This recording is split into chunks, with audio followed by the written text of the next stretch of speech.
सारे वर्ड्स करे बच्चे, उन वर्ड्स में अब कल टेस्ट भी आप सभी ने दे दिया, तो अब आपको मेरे को लगता नहीं कि कोई कंफ्यूजन होनी चाहिए। मिनल बच्चे क्लियर है सारे वर्ड्स? Yes sir. ठीक है, आज ना बच्चे अब आपको मैं थोड़ा सा एक अकाउंट्स कैसे बनते हैं उसका एक प्रोसीजर समझाऊंगा, जिससे कि जो आगे वाले वर्ड्स हैं वो आपको थोड़ा सा और अच्छे से समझ में आना शुरू हो जाए। बेसिकली फर्स्ट चैप्टर का कंसेप्ट है लेकिन कुछ वर्ड्स ऐसे हैं जब तक आपको अकाउंट्स अब समझ में नहीं आएगा कि अकाउंट्स एक्चुअल में रियल लाइफ में कैसे बनते हैं, तब तक आपको वो वर्ड्स ना बड़े अच्छे से क्लियर नहीं हो पाएंगे। तो इसलिए आज मैं आपको अकाउंट्स बनाने का, रियल लाइफ में अकाउंट्स कैसे बनते हैं, कौन कौन सी बुक्स होती हैं, कैसे रिकॉर्डिंग होती है, वो सारा समझाऊंगा। ठीक है आदरी का बच्चे? Okay sir.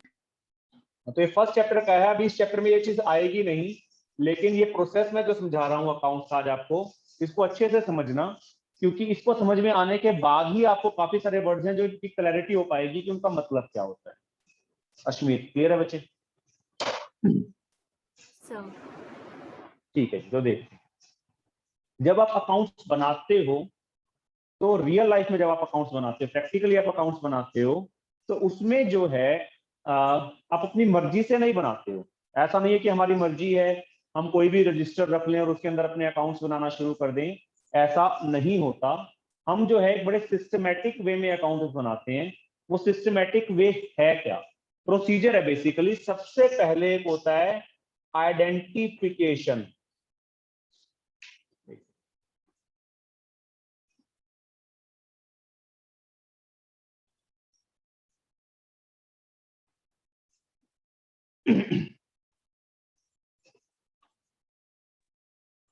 योगेश बच्चे का वीडियो ऑन करेंगे।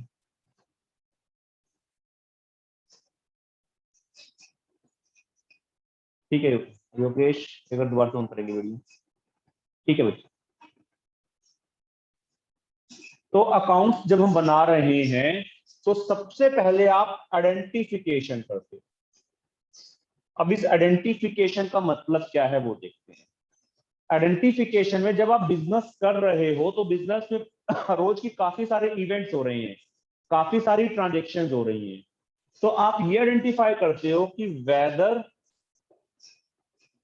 ट्रांजेक्शन्स और इवेंट, जो बिजनेस में ट्रांजेक्शन्स या इवेंट्स हो रहे हैं are financial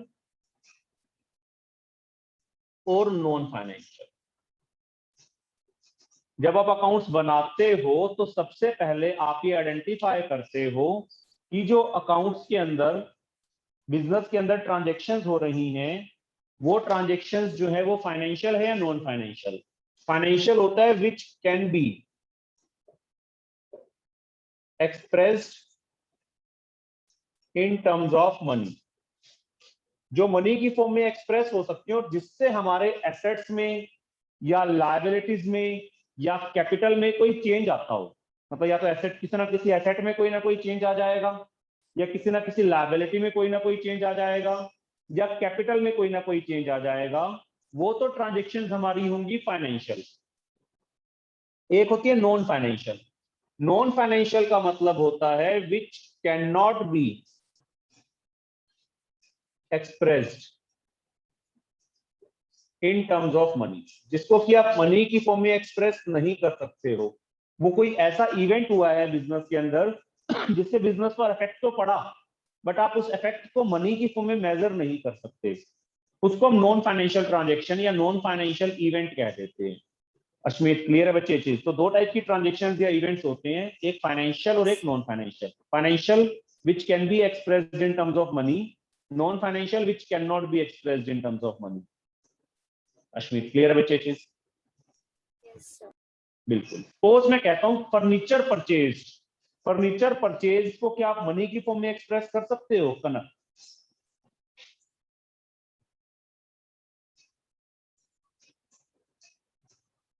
Kanak, furniture purchase, it can be expressed in terms of money और नॉट? Yes sir.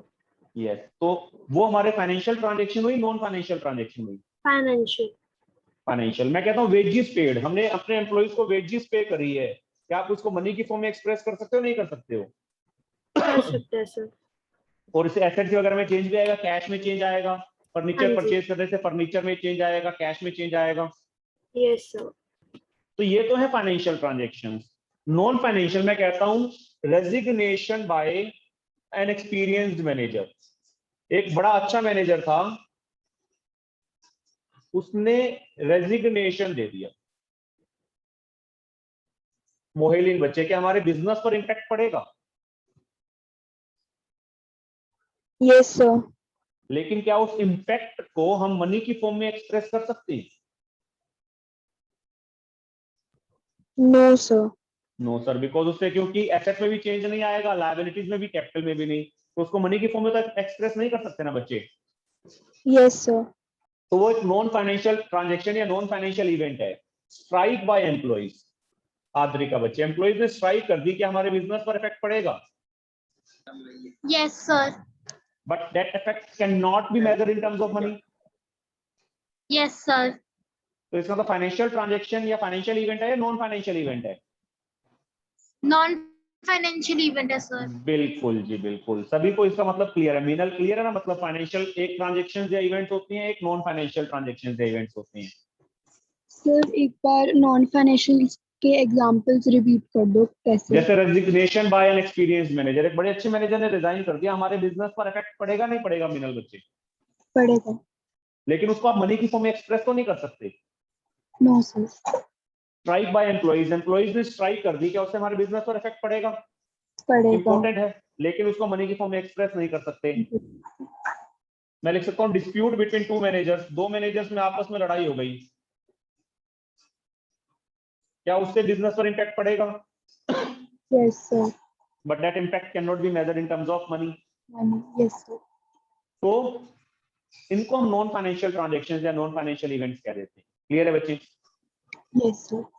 अब अकाउंट्स के अंदर फाइनेंशियल ट्रांजेक्शंस आर रिकॉर्डेड। जब मैं अकाउंट्स बनाऊंगा तो मैं फाइनेंशियल ट्रांजेक्शंस की रिकॉर्डिंग करूंगा, non financial transactions are not recorded. Accounts के अंदर हम नॉन फाइनेंशियल ट्रांजेक्शंस या इवेंट्स को रिकॉर्ड नहीं करते, तो इन फाइनेंशियल ट्रांजेक्शंस को हम बिजनेस ट्रांजेक्शंस भी कह देते हैं।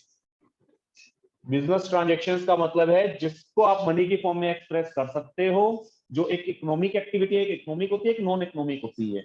Economic which can be expressed in terms of money, non-economic which cannot be expressed in terms of money. So business transaction is the economic activity of the business that can be expressed in terms of money, and it will lead to change in some of the assets or liabilities or capital. Whereas non-business transactions or non-financial transactions are those transactions which cannot be expressed in terms of money. उससे हम उसको ना तो assets में कोई change आएगा, ना liabilities में, ना कैपिटल में, उसको हम नॉन फाइनेंशियल ट्रांजेक्शंस कहते हैं। अकाउंट्स के अंदर आप ये आइडेंटिफाई कर रहे हो कि जो हमारी ट्रांजेक्शन या इवेंट है वो फाइनेंशियल है या नॉन फाइनेंशियल है। फाइनेंशियल अगर होगा तो उसको हम रिकॉर्ड करेंगे, नॉन फाइनेंशियल अगर होगा तो उसको हम रिकॉर्ड नहीं करेंगे। मोहिलीन, क्लियर है चीज? Yes sir. बिल्कुल जी। अब हम रिकॉर्डिंग करें कैसे रियल लाइफ में, उसको देखते हैं। बड़ा डिटेल का प्रोसीजर है, आज मैं पूरा टाइम इसको प्रोसीजर को एक्सप्लेन करने पे लगाऊंगा, तो आपको प्रोसीजर बड़े अच्छे से सभी को क्लियर होना चाहिए यार। मतलब याद हो या ना हो, लेकिन क्या प्रोसीजर होता है वो क्लियर अच्छे से हो जाना चाहिए। कनक, ठीक है बच्चे? Yes sir. तो हमने आइडेंटिफाई कर लिया कि ट्रांजेक्शन फाइनेंशियल है या नॉन फाइनेंशियल है। अब हमने उसको रिकॉर्ड करना। अब रिकॉर्ड करें कैसे वो देखते हैं। अब मान लो मैंने फर्नीचर को परचेज करा, तो रिद्धि मित्तल बच्चे, फाइनेंशियल है non financial? Furniture purchase financial. Financial, तो इट शुड बी रिकॉर्डेड और not recorded? Should be recorded. Should be recorded. मान लो फर्नीचर परचेज करा 10,000 रुपीज से। एक चीज और समझना बच्चे, जहां किसी को कंसेप्ट में डाउट हो क्लियर कर लेना। मैं आज पूरी कोशिश करूंगा कि अकाउंटिंग का आपको प्रोसीजर टोटल क्लियर हो जाए। रिद्धि मित्तल बच्चे, हमारे अकाउंट्स कब से कब तक बनते हैं? 1 अप्रैल से 31 मार्च तक। बिल्कुल जी, 1 अप्रैल से 31 मार्च तक। ठीक है जी। तो 1 अप्रैल को हम रिकॉर्डिंग करना शुरू करते हैं और 31 मार्च तक हम रिकॉर्डिंग करते रहते हैं। फिर 31 मार्च को अपने अकाउंट की क्लोजिंग कर देते हैं। ऐसा ही होता है? Yes sir. अब रिकॉर्डिंग कैसे करते हैं वो देखते हैं रियल लाइफ के अंदर। एक्चुअल में अकाउंट्स ना एक कंसेप्ट पे बेस्ड है जिसको हम कहते हैं डुअल एस्पेक्ट कंसेप्ट। ये कंसेप्ट क्या कहता है कि कोई भी ट्रांजेक्शन क्यों ना हो, कोई भी फाइनेंशियल ट्रांजेक्शन क्यों ना हो, उसका डबल इफेक्ट होता है। डबल इफेक्ट होता है मतलब दो अकाउंट्स पे इफेक्ट पड़ेगा ही पड़ेगा। ऐसा हो ही नहीं सकता कि एक अकाउंट पे इफेक्ट पड़ता हो। मिनल बच्चे, अगर मैंने फर्नीचर परचेज करा तो आपके पॉइंट ऑफ व्यू से दो अकाउंट कौन कौन से इफेक्ट हो जाएंगे? सर एक तो हमारे पास एक एसेट बढ़ जाएगा। एसेट का नाम क्या होगा? फर्नीचर। फर्नीचर बढ़ जाएगा। यस सर, और हमारा एक नहीं, एक्सपेंसेस एक्सपेंसेस आ एक्सपेंस नहीं, फर्नीचर तो एसेट हुआ। दूसरा एसेट कैश कम भी तो हो जाएगा। Yes sir. तो दो अकाउंट जेल बोल्ड है। अभी मैं बाद में इसको बड़ा डिटेल में समझाऊंगा। आज मैं खाली आपको बस प्रोसीजर समझाने के लिए एक दो एग्जांपल समझा रहा हूँ, बाकी डिटेल में आएगा बाद में सब कुछ। ठीक है जी। फर्नीचर इंक्रीज हो जाएगा और कैश डिक्रीज हो जाएगा, ये इफेक्ट पड़ेगा ना। तो दो अकाउंट्स पे असर पड़ा या नहीं पड़ा? मिनल, यस सर। योगेश, क्लियर है ना बच्चे? कोई भी ट्रांजेक्शन होगी उसमें दो अकाउंट्स इन्वॉल्व होंगे ही होंगे, ऐसा हो ही नहीं सकता कि सिंगल अकाउंट इन्वॉल्व। क्लियर है? हाँ जी सर। हमारी अकाउंट्स इसी कंसेप्ट के ऊपर बेस्ड है। डुअल एस्पेक्ट कंसेप्ट कह देते हैं इसको, डबल एंट्री भी कह देते हैं कि डबल इफेक्ट आएगा ही आएगा, ऐसा पॉसिबल ही नहीं है कि सिंगल इफेक्ट आ जाए। मोहिलिन, क्लियर है बच्चे चीज? Yes, sir. अब जब डबल इफेक्ट आता है तो उसको रिकॉर्ड कैसे करते हैं? अकाउंट्स के अंदर ना एक स्पेशल बुक आती है। सेकंड स्टेप होता है रिकॉर्डिंग करो। पहला स्टेप होता था आइडेंटिफाई करो। अब सेकंड में जब आपने आइडेंटिफाई कर लिया, जैसे फर्नीचर परचेज, आपने आइडेंटिफाई कर लिया ये एक बिजनेस ट्रांजेक्शन है, अगले स्टेप में आपने उसको क्या करना है? आपने उसको रिकॉर्ड करना है। अब रिकॉर्ड करने के लिए ना एक स्पेशल बुक आती है जिसको आप कहते हैं जर्नल। किसी ने सुना है बच्चे वर्ड कभी जर्नल? जर्नल ना भी सुनाओ, उसमें ना एक फॉर्मेट होता है, जैसे डेट, पर्टिकुलर्स, एक एलएफ होता है, उसको मैं बाद में बताऊंगा। एक्चुअल में अकाउंट्स के अंदर दो साइड होती है, एक डेबिट साइड होती है और एक क्रेडिट साइड होती है। इसका भी थोड़ा सा एग्जाम मतलब समझाता हूं। डेबिट क्रेडिट वर्ड कभी किसी ने सुना तो नहीं होगा। कनक बच्चे सुने कभी डेबिट या क्रेडिट वर्ड? सर सुना है लेकिन बैंक्स वगैरह में ही। बैंक वगैरह में, बिल्कुल। बैंक कभी हमारे अकाउंट को डेबिट कर देता है, कभी हमारे अकाउंट को क्रेडिट कर देता है। हाँ जी। हाँ, वैसे अकाउंट्स बनाते हो तो नहीं सुना हमने। नहीं। आद्रिका, आपने भी नहीं सुन रखा? No, sir. मैथ्स में सुन रखा है। मैथ्स की अगर दो साइड से मैं बात करूं, हाँ जी योगेश बच्चे। बैंक में जो होता है वो इसका अपोजिट नहीं होता? हाँ, बता रहा हूँ बच्चे भी मैं Account। क्या चीज होती है, सारा डिटेल में बताऊंगा अभी। ठीक है जी। अश्मीर बच्चे, मैथ्स में जो दो साइड्स होती हैं आपकी, उसको आप लेफ्ट हैंड साइड और राइट हैंड साइड कहते हो। Yes, sir. तो किसी भी चीज को रिकॉर्ड करते हो तो मैथ्स में जो रिकॉर्ड करते हैं तो एक हम प्लस कह देते हैं, एक माइनस कह देते हैं। Yes, sir. लेकिन अकाउंट्स के अंदर जब हम रिकॉर्डिंग करते हैं ना, तो अकाउंट्स के अंदर लेफ्ट हैंड साइड और right hand side word use नहीं करते हैं, या प्लस या माइनस वर्ड यूज नहीं करते हैं। लेफ्ट अकाउंट्स के अंदर दो साइड हैं, एक डेबिट साइड होती है और क्रेडिट साइड। और अकाउंट्स अगर हमने बनाने हैं तो ट्रांजेक्शन पे दो जगह असर पड़ा। मोहिलिन, दो अकाउंट ऐसे जिसपे इफेक्ट हुआ आया, Yes, sir. उसमें से एक अकाउंट डेबिट साइड पर रिकॉर्ड होगा और एक अकाउंट क्रेडिट साइड पर रिकॉर्ड होगा। इसके रूल्स होते हैं, वो रूल्स मैं आपको बाद में सिखाऊंगा कि कैसे डेबिट करा जाएगा, कैसे क्रेडिट करा जाएगा। ठीक है जी। Okay, sir. एक्चुअल में क्या था मैं थोड़ा डिटेल में जाता हूँ। ये जो अकाउंट्स बनाने का सिस्टम होता है ना, इसको डबल एंट्री सिस्टम कहते हैं। Double entry system. Double entry system का मतलब क्या हुआ? जैसे मान लो ये ट्रांजेक्शन अप्रैल 1 को हुई थी सपोज। आज खाली बस अपना थोड़ा सा कंसेप्ट क्लियर करना, कैसे बनते हैं ये बाद की बात है। एक अकाउंट डेबिट होगा, मान लो फर्नीचर अकाउंट डेबिट होता है सपोज, इसमें उसका आगे डीआर शॉर्ट फॉर्म में लिखते हैं। और एक अकाउंट क्रेडिट होता है, मान लो कैश क्रेडिट होता है। जो क्रेडिट होता है उसके आगे 2 करके लिखा करते हैं। फर्नीचर डेबिट में 10,000, कैश क्रेडिट में 10,000, और इसका नीचे मतलब बता देते हैं फर्नीचर परचेज। ये अकाउंट्स के अंदर किसी भी ट्रांजेक्शन को रिकॉर्ड करने का एक तरीका होता है। ठीक है कि एक अकाउंट, मैंने आपको बताया दो अकाउंट्स पे इफेक्ट आएगा, उसमें से एक को हम डेबिट कर देंगे, एक को हम क्रेडिट कर देंगे। कैसे करना है वो बात की बात है। करना क्लियर है चीज? Yes sir. अब ये डेबिट क्रेडिट का मतलब कई बार बच्चे मेरे से पूछने लग जाते हैं कि डेबिट क्रेडिट का मतलब क्या है, इसको डिफाइन कर दो। आता है दिमाग में बच्चे अश्मित की डेबिट का मतलब क्या होता होगा, क्रेडिट का मतलब क्या होता होगा? डेबिट का मतलब ये Yes. होगा कि जो भी हमने एसेट लिया है, और क्रेडिट का मतलब ये जो हमारा कैश डिक्रीज हुआ है। हाँ, वो साइड पर रिकॉर्ड कर दिया। लेकिन रियल लाइफ में डेबिट क्रेडिट ये वर्ड आए कहां से होंगे, थोड़ा सा उसको देखते हैं। ठीक है आपने कितनी जगह एंट्री करी बच्चे? एक साइड पर एंट्री करी या दो साइड पर एंट्री? इस एक ट्रांजेक्शन को रिकॉर्ड करने को हम एंट्री करना कह देते हैं कि आपने एंट्री कर दिया अकाउंट के अंदर।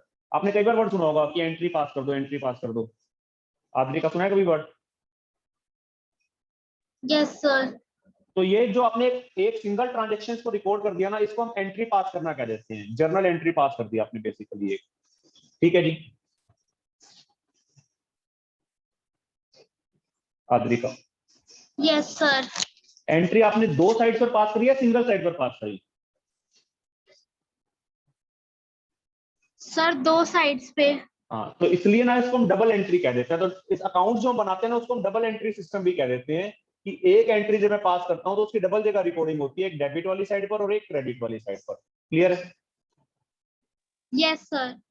तो रिकॉर्ड करने का तरीका यही होता है अकाउंट्स के अंदर। अकाउंट्स के अंदर हम लेफ्ट हैंड साइड और राइट हैंड साइड उसको नाम नहीं देते। अकाउंट्स के अंदर हम उसको प्लस या माइनस का भी नाम नहीं देते हैं, अकाउंट में डेबिट क्रेडिट का नाम देते हैं। वो क्यों करते हैं उसको एक बार समझते हैं कनक बच्चे। हाँ जी सर। जो अकाउंट्स हमारा डेवलप हुआ था ना, वो 1490 के करीब में एक इंडिविजुअल था लुकास पेक्योली करके, इटली में रहने वाला था वो, लुकास पेक्योली करके ओके। उसने बनाया। और इटालियन लैंग्वेज में एक वर्ड होता है डेब्रस और एक वर्ड होता है क्रेडरस। दो वर्ड होते हैं, डेब्रस और क्रेडरस। ठीक है जी? हाँ जी सर। डेब्रस का टेक्निकली इटालियन लैंग्वेज में मतलब होता है, वेनिस में रहता था वो, तो उसका मतलब होता है कोई भी ऐसी चीज जिससे कैपिटल पे नेगेटिव इफेक्ट आता है उसको डेब्रस कहते हैं। ठीक है जी? और हाँ कोई जी। भी ऐसी चीज जिसका कैपिटल पे पॉजिटिव इफेक्ट जाता हो उसको क्रेडरस कहते हैं। ओके। तो उसने क्या करा, डेब्रस और क्रेडरस की फॉर्म में पूरा सिस्टम डेवलप कर दिया अकाउंट्स बनाने का। Okay sir. फिर धीरे धीरे करके उस सिस्टम में इंप्रूवमेंट्स आई। हाँ जी। इटली से निकल के वो सिस्टम गया ब्रिटेन में, ब्रिटेन से निकल के गया यूएस में। तो उन्होंने और उसके अंदर अपनी इंप्रूवमेंट्स करी और उन्होंने डेब्रस क्रेडरस की जगह उसको वर्ड दे दिया डेबिट क्रेडिट। ठीक है ओके। जी?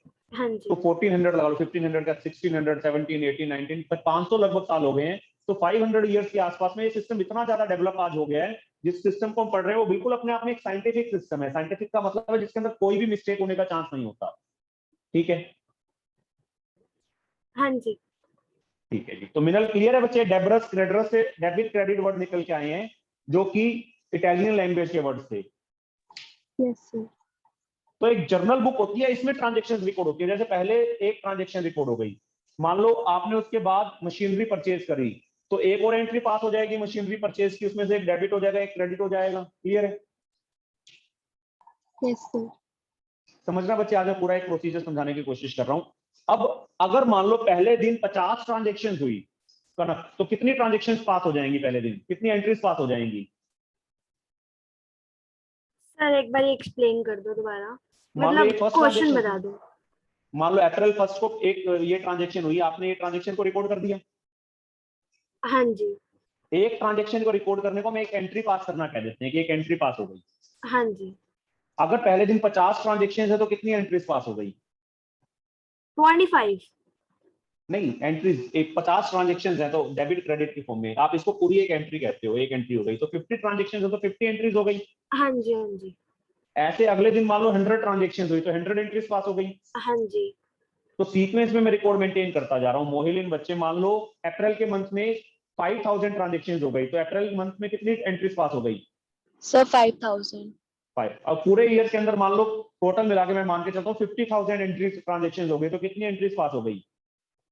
सर 50,000। बिल्कुल जी। अब इसको प्रूव करने की जिम्मेवारी किसकी है कि ट्रांजेक्शन हुई थी या नहीं हुई थी?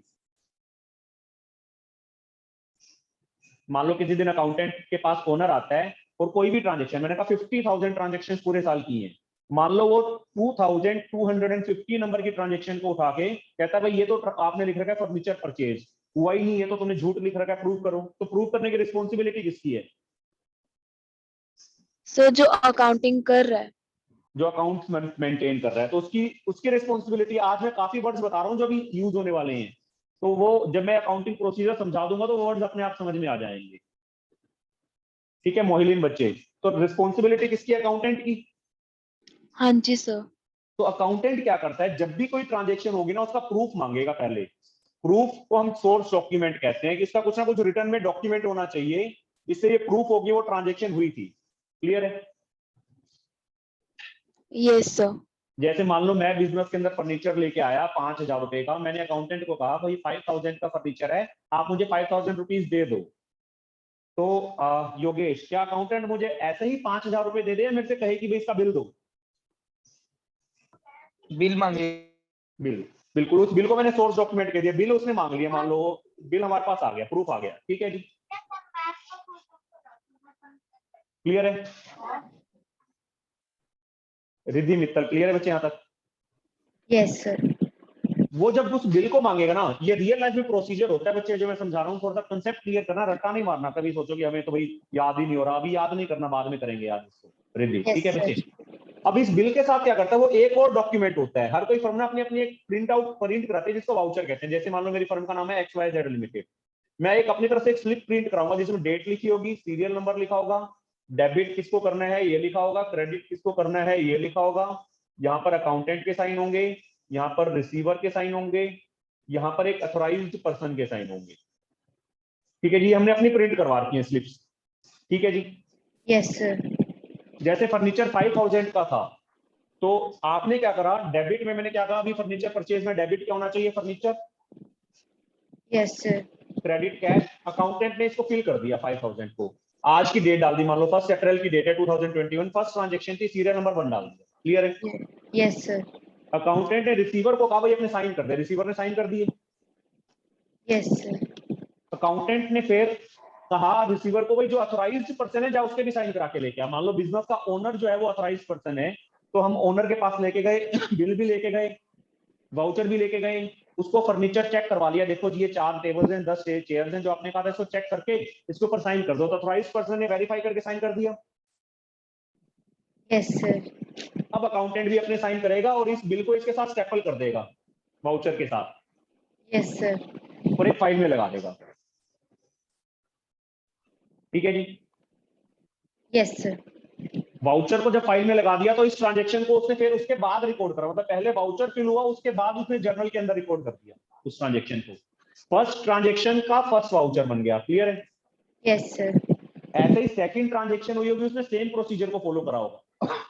Yes sir. मीनल बच्चे कुछ पूछने? Yes sir. सर जो हमारा ऑथराइज्ड पर्सन है वो फर्नीचर जो सेल कर रहा है वो होगा? नहीं नहीं, हमारी बिजनेस के अंदर, जैसे मान लो मेरा जैसे मेरा स्कूल है, मान लो फॉर एग्जांपल लेता हूँ, स्कूल में मुझे कहा भाई कुछ खरीद ला स्कूल के लिए, मैं स्कूल के लिए मान लो फंक्शन हो रहा था और मैंने उसके लिए मान लो फंक्शन के लिए प्लास्टिक के कप्स खरीदने थे, 2,000 कप्स खरीदने थे, मैं 2,000 कप्स खरीद लाया और उसका 2,000 का बिल बनवा लाया, ठीक है? Yes sir. अब मैं अकाउंटेंट के पास जाके 2,000 रुपए मांगता हूँ, वो मुझे कहेगा ना कि भाई प्राइस पर्सन के साइन करवा। Yes sir. तो स्कूल वालों ने किसी ना किसी एक इंडिविजुअल को तो अथॉरिटी दे रखी होगी जो वेरीफाई कर सके, तो मान लो हमारे स्कूल के अंदर प्रिंसिपल मैडम को अथॉरिटी दे रखी है, आपने वेरीफाई करना है। Yes sir. तो मैं मैम के पास गया, मैडम को कहा मैडम देखो ये 2,000 कप्स में लेके आया हूँ, ये उसका बिल है और ये वाउचर है, प्लीज आप इस पे साइन कर दो। Yes sir. ठीक है? या छोटा मोटा बिजनेस होता है तो उसमें जो बिजनेस का मालिक होता है उसी को अथॉरिटी होती है। Yes sir. अब वो साइन करके वाउचर लग गया, पहली ट्रांजेक्शन का पहला वाउचर, दूसरी ट्रांजेक्शन का दूसरा वाउचर, तीसरी ट्रांजेक्शन का तीसरा वाउचर। पहले दिन अगर 50 ट्रांजेक्शन हुई तो कितने वाउचर लग गए? 50। और इसी अकाउंटेंट, वाउचर जब तक फिल नहीं होगा ना तब तक अकाउंटेंट को अथॉरिटी नहीं है पेमेंट करने की, अगर ये बिना वाउचर फिल कराए पेमेंट कर देता है तो अकाउंटेंट की रिस्पॉन्सिबिलिटी है फिर। Yes sir. तो अगर पूरे साल में 50,000 ट्रांजेक्शन है तो हमारे पास कितने वाउचर्स हैं पूरे साल के? 50,000 50,000। सीक्वेंस में है नहीं है? सीक्वेंस में। बिल्कुल जी। अब अगर मेरे पास ओनर आता है, वो कहता है, बड़े सारे अकाउंट्स बने होंगे, फर्नीचर का अलग से, वेजेस का अलग से, सैलरीज का अलग से, हर एक चीज का अकाउंट हमने ओपन करा होगा, मतलब जब जर्नल बनी होगी तो जितने डेटर्स हैं, जितने क्रेडिटर्स हैं, जितने एक्सपेंसेस हैं, जितने इनकम्स हैं, कैपिटल है, कुछ भी है, सभी का अकाउंट आपने खोला होगा, हजारों अकाउंट्स बने होंगे। Yes sir. अब ओनर अब आता है मेरे पास, मोहिलीन बच्चे, और मेरी जर्नल उठा के उसमें से 1555 नंबर की ट्रांजेक्शन को कहता है प्रूव करो इसको कि ये ठीक है नहीं है, मोहिलीन। हाँ जी सर। तो मैं क्या करूं, मैंने एक वाउचर की फाइल्स लगा रखी है, मान लो एक फाइल के अंदर 5,000 वाउचर्स आते हैं, तो मैंने ऐसी ऐसी 10 फाइल सीक्वेंस में लगा रखी होंगी। Yes sir.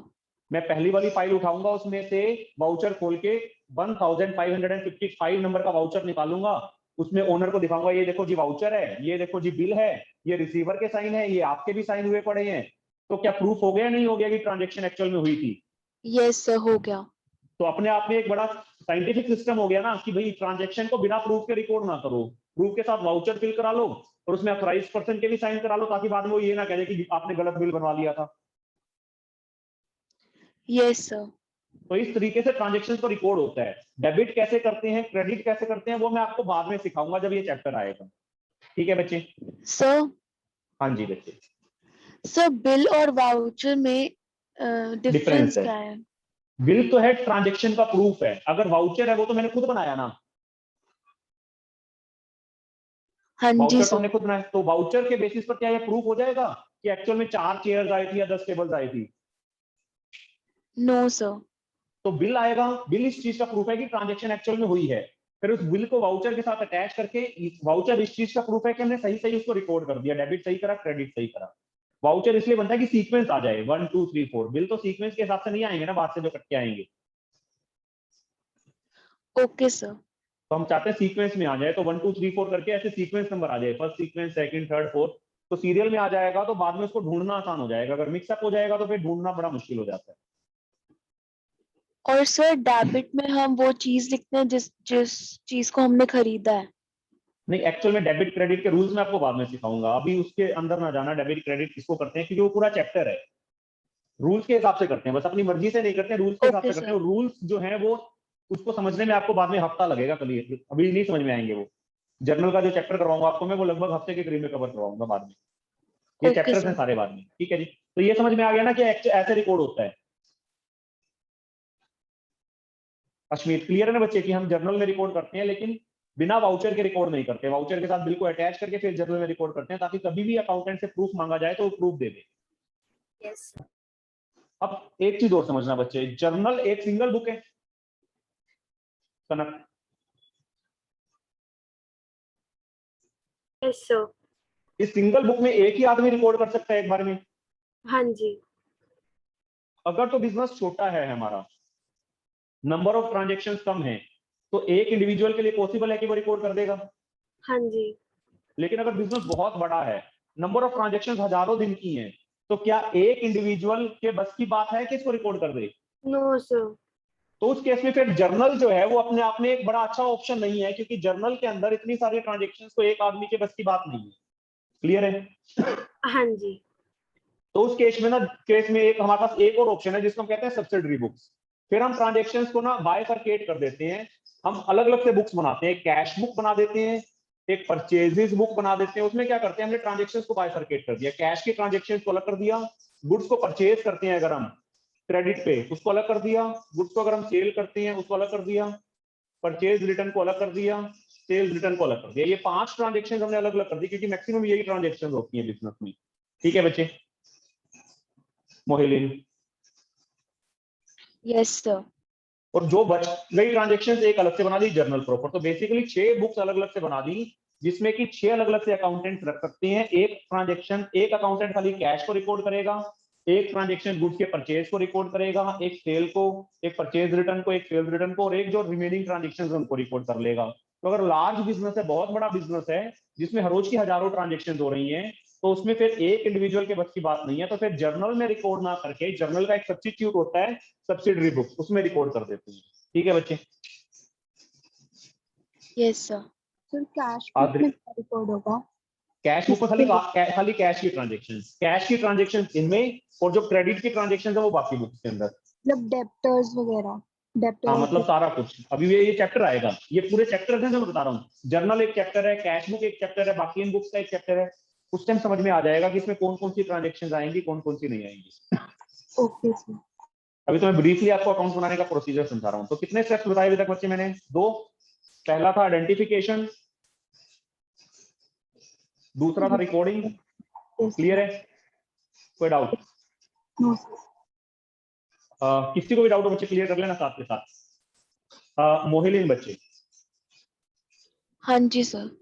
सपोज आपने जर्नल बनाया, इसमें फर्नीचर आपने बीच बीच में कहीं कहीं खरीदा होगा, यस सर। कभी बेचा होगा मान लो, तो आप आपको अगर कोई फर्नीचर की डिटेल्स पूछता है आपसे, प्रैक्टिकली सोच के देखना कि डिटेल बताओ किस डेट को कितना फर्नीचर खरीदा गया, किस डेट को कितना फर्नीचर बेचा गया, जर्नल से उसको ढूंढना आसान है या मुश्किल है? सर अगर प्रैक्टिकली कोई पर्सन मुझसे पूछता है, हाँ जी, प्रैक्टिकली आपने जर्नल बनाई जिसमें मान लो पूरे साल की 50,000 ट्रांजेक्शन है और आपसे कोई पूछता है उसमें से फर्नीचर का रिकॉर्ड मुझे निकाल के दिखा दो कि किस डेट को कितना परचेज करा, किस डेट को कितना सेल करा, इजी है डिफिकल्ट है? सर इजी है, निकाल सकते हैं। 50,000 ट्रांजेक्शन का मतलब लगभग 5,000 पेजेस होंगे आपके रजिस्टर के अंदर। मैं आपको एक पूरा रजिस्टर दे देता हूँ, उसमें बीच बीच में कहीं कहीं फर्नीचर आ रहा है, 4-5 नो पेजेस के सर, बाद या 10 पेजेस के फिर बाद। मुश्किल है। मुश्किल है तो ये मिक्सचर है। जर्नल अपने आप में क्या है? मिक्स है सब कुछ, इसमें सारे अकाउंट मिक्स हैं, सारे एक्सपेंसेस इसके बीच बीच में कहीं आ रहे हैं, कहीं कहीं इनकम्स आ रही हैं, बीच में कोई एसेट आ रहा है, बीच में लायबिलिटी आ रही है, बीच में कैपिटल आ रही है, तो मिक्सचर है बेसिकली अपने आप में ये। ठीक है जी। हाँ जी सर। अगर आपको किसी एक पर्टिकुलर अकाउंट की डिटेल चेक करनी है तो जर्नल में से डिटेल चेक कर पाना बड़ा मुश्किल हो जाएगा आपका ना, ये इजी है? मुश्किल है सर। मुश्किल है। तो इसलिए रियल लाइफ में क्या करते हैं, जर्नल जब बन जाती है तो थर्ड स्टेज आती है, सेकंड स्टेज की रिकॉर्डिंग, थर्ड स्टेज एक आती है क्लासिफिकेशन की। क्लासिफिकेशन, क्लासिफिकेशन में एक और बुक आती है रियल लाइफ में जिसको हम कहते हैं लेजर। लेजर में क्या करते हैं, अलग अलग पेज नंबर पे जैसे पेज नंबर 1 है, उस पर हमने एक अकाउंट बना दिया कैश अकाउंट। ये अकाउंट कैसे बनते हैं उसका मैं फॉर्मेट आपको बाद में सिखा दूंगा। ठीक है जी। कैश अकाउंट पेज नंबर 1 पे मान लो, पेज नंबर 2 पे आपने मान लो बना दिया फर्नीचर अकाउंट। ऐसे अलग अलग पेजेस के ऊपर आपने अलग अलग से अकाउंट बना दिए। ठीक है जी। ऐसे थर्ड पेज पे आपने बना दिया मान लो सैलरी अकाउंट, फोर्थ पेज में बना दिया मोहन अकाउंट, अगले में बना दिया सोहन अकाउंट। जितने डेटर्स हैं, जितने क्रेडिटर्स सर हैं, इसके जितने, बाद भी बनाना पड़ेगा? जर्नल जब पूरी हो जाती है, जर्नल जब बनाते हो तो उसी को देख के बाद में लेजर बनाते हैं। ठीक है जी। योगेश, सर इसके बाद भी जनरल का अकाउंट बनाना पड़ेगा? नहीं जर्नल तो आपने बना ही ली है पहले। अब जर्नल को देख के मान लो जर्नल में पहले दिन 50 ट्रांजेक्शन हुई ना, हाँ जी। तो पहले दिन मान लो फर्स्ट ट्रांजेक्शन थी कैश, जैसे भी मैंने कहा फर्नीचर बढ़ गया और कैश कम हो गया, तो जर्नल को देख के आप यहाँ पर फर्नीचर को बढ़ा दोगे मान लो और कैश को कम कर दोगे। ये भी रूल्स के हिसाब से होता है, वो रूल्स मैं बाद में समझाऊंगा आपको। ठीक है जी। मतलब तो इसका जनरल। जर्नल को देख के लेजर बनेगी। ठीक है। ठीक है आदरी का बच्चे, क्लियर है? जर्नल में अगर 50 ट्रांजेक्शन थी पहले दिन, तो आपके पास जब फालतू टाइम है, अकाउंटेंट इसके पास जब लगता है कि हम बिजी नहीं है, तो वो जर्नल में से देख के लेजर के अंदर रिकॉर्डिंग करके दिखा देता है, अलग अलग जगह पोस्टिंग कर देता है। ठीक है। Okay sir. रूल्स के हिसाब से करते हैं। तो अब आपने क्या करा, एक पेज पे कैश का सारा डिटेल आ गया, फर्नीचर अकाउंट बनाया, फर्नीचर से रिलेटेड सारी डिटेल फर्नीचर पे आ गई। ऐसे मान लो हमारा डेटर है मोहन, उसका एक अकाउंट एक पेज पे बनाया, सारी डिटेल उसकी एक पेज पे आ गई। तो ये रिकॉर्ड क्लासिफाइड रिकॉर्ड हो गया नहीं हो गया मोहिलिन? सर हो गया।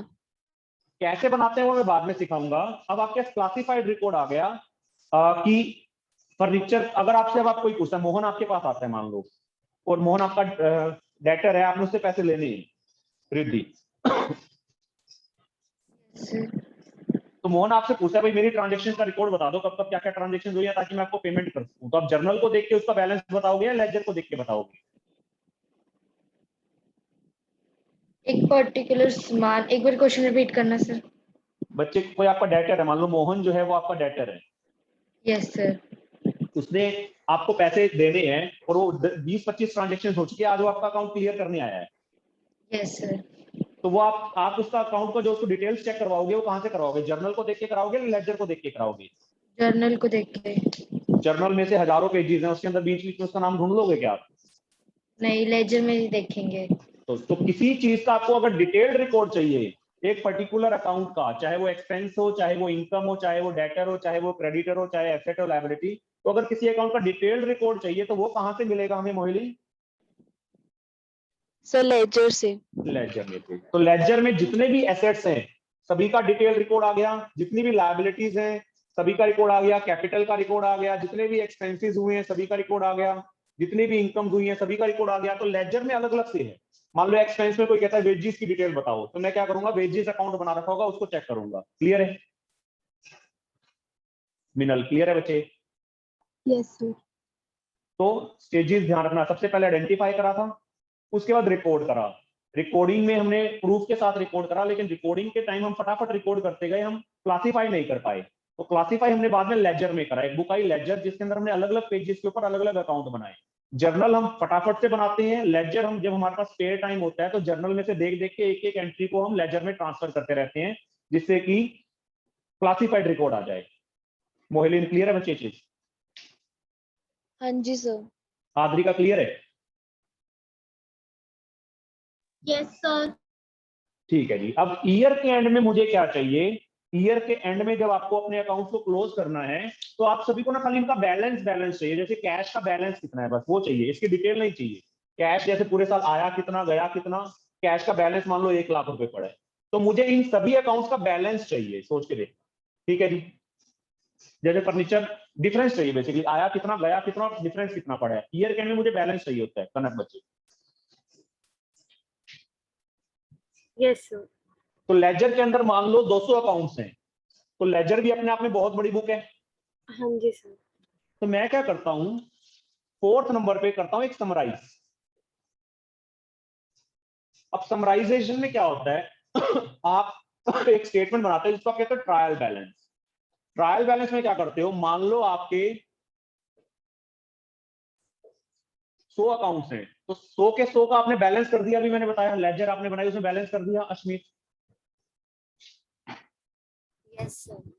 और बैलेंस इस एक पेज पे उतार दिया, जैसे कैश मान लो फर्नीचर का बैलेंस कितना है वो आपने इस पेज पे उतार दिया। बेसिकली जितने भी एसेट्स हैं, जितनी भी लायबिलिटीज हैं, जितने भी एक्सपेंस हुए, जितनी भी इनकम हुई, कैपिटल हुई, और भी कोई चीजें हैं, आपने उनका बैलेंस ट्रायल बैलेंस के अंदर उतार दिया, पेज पे उतार दिया खाली। क्लियर है? Yes sir. बड़ा सिंपल सा एग्जांपल लेता हूं, आपकी क्लास में मान लो 40 बच्चे हैं, यस सर। ठीक है जी, और 40 बच्चों की 40 रिपोर्ट कार्ड्स हैं, यस सर। ठीक है जी। अब पेरेंट्स जब पीटीएम है तो पीटीएम पे खाली आधे घंटे का टाइम हमें मिल रहा है मान लो, और पीटीएम पे हमें पेरेंट्स को रिजल्ट बताना है फटाफट से, सोच के देखना। हाँ जी सर। आप जब रिजल्ट देने जाते हो कभी ध्यान देना, क्या टीचर आपकी रिपोर्ट कार्ड को खोल के उसमें से मार्क्स बताती है? उनके पास एक पेज होता है, खाली एक सिंगल पेज होता है जिसमें हर एक स्टूडेंट की परसेंटेज लिखी होती है। सर एक ही पेज होता है उनमें हर हाँ, तो उन्होंने समराइज कर रखा है ना, अगर वो रिपोर्ट कार्ड को खोल खोल के देखने लग गई तो 3-4 घंटे लग जाएंगे। Yes sir. अकाउंट्स में भी ये कि लेजर तो बहुत ज्यादा डिटेल में है, हमें इतनी डिटेल नहीं चाहिए, रिपोर्ट बनाने के लिए हमने डिटेल बना ली, लेकिन आपको जब ईयर के एंड में अपने अकाउंट्स को क्लोज करना है तो आपको खाली समराइज चाहिए, खाली बैलेंस चाहिए। तो आपने लेजर के अंदर जितने भी अकाउंट्स बनाए थे सभी का बैलेंस उतार दिया। क्लियर है? सर ये फिर बैलेंस जो मैम जो बैलेंस उतारा, हाँ जी, उतारा ये लेजर वाली बुक में उतारा। हाँ, लेजर की बुक में से देख के उतारा। जैसे लेजर के अंदर कैश में इधर का टोटल, दोनों साइड का टोटल आता है, मान लो डेबिट का टोटल था 5 लाख, क्रेडिट का टोटल था 4 लाख, डिफरेंस उतार दिया 1 लाख, इसको बैलेंस कह देते हैं कि ईयर के एंड में इतना कैश हमारे पास पड़ा है। तो ये जो बैलेंस उतारा वो एक अलग सी बुक में उतारा या फिर बुक नहीं, लेजर? पेज पे ही उतार दिया, सिंगल पेज पे ट्रायल बैलेंस बन जाएगी, एक पेज पे आ जाएगी या 2 पेजेस पे आ जाएगी, समराइज हो गया ना। इसमें तो मान लो 500 पेजेस हैं और आपने 500 पेजेस के अंदर मान लो 50 अकाउंट्स बनाए हैं, तो 50 अकाउंट्स आपने एक ही पेज पे उतार दिए, जिससे कि हमारा काम आसान हो जाए बाद में। ठीक है सर। आद्रिका क्लियर है बच्चे? तो समराइज कर दिया, ट्रायल बैलेंस बना दी। Yes sir. अब उसके बाद ईयर के एंड में आपको रिजल्ट फाइंड आउट करना है। क्या जानना चाहोगे? चलो ईयर के एंड में क्या जानना चाहोगे, सोच के देखना। सर प्रॉफिट और लॉस। प्रॉफिट या लॉस, सबसे इंपॉर्टेंट चीज जानना चाहोगे, प्रॉफिट या लॉस। तो ईयर के एंड में हम रिजल्ट को इंटरप्रेट करते हैं। इंटरप्रेट का मतलब है फाइंड करना कि रिजल्ट हमारा क्या है, यही होगा ना? सर तो हाँ जी बच्चे। सर बीच में से नेटवर्क चला गया था एक बार।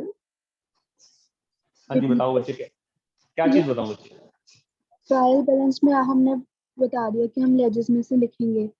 हाँ, तो उसमें सारी चीजों का बैलेंस आ गया आपके पास, जितने एक्सपेंसेस हैं सभी का बैलेंस इसमें है, सभी इनकम्स का बैलेंस इसमें उतार दिया, लायबिलिटीज, कैपिटल, एसेट सभी का बैलेंस इसमें आ गया। मान लो 50 अकाउंट थे तो 50 बैलेंसेस आपके पास ट्रायल बैलेंस के अंदर आ गए। क्लियर है?